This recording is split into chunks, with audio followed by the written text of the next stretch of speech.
अरे मैत्री असावी तर यांच्यासारखी. भारतीय क्रिकेटचा एक काळ आणि त्या काळातील एक दोन हिरे, एक म्हणजे रोहित शर्मा आणि दुसरा म्हणजे विराट कोहली. त्यातील एकावर सध्या वाईट दिवस येत आहेत. काही जण म्हणतात की रोहित शर्माची रिटायरमेंट जवळ आलेली आहे. ऑफिशियल ही न्यूज खोटी होती, रोहित शर्मा रिटायरमेंट घेणार नाही. पण तरी सुद्धा जेव्हापासून रोहित शर्मा रिटायरमेंट घेणार हे समजलं, जर हे विराट कोहलीला समजलं होतं तर त्याच्या चेहऱ्यावरच सर्व काही सांगून जात होतं. कारण विराट कोहलीच्या मी अनेक व्हिडिओज अनेक पोस्ट पाहिल्या ज्याच्यामध्ये तो नर्वस दिसतोय. तो अनेक वेळा गौतम गंभीरशी चर्चा करताना दिसतोय आणि त्याला कुठेतरी सांगत असेल की अरे जर रोहित शर्माची रिटायरमेंट जवळ आली आहे, रोहित शर्मा जर शेवटचा मॅच लॉर्ड्सवर खेळत असेल तर मी सुद्धा माझा शेवटचा सामना असेल आणि यानंतर आम्ही दोघेही दिसणार नाही. 2027चा वर्ल्ड कप आमच्या दोघांशिवाय तुम्ही बिंदास खेळा.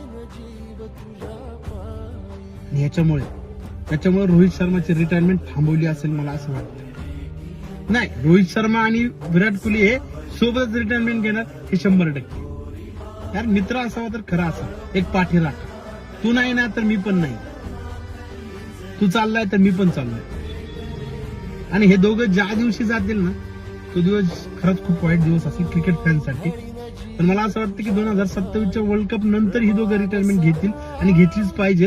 कारण 2027चा वर्ल्ड कप यांच्याशिवाय आम्ही नाही पाहू शकत.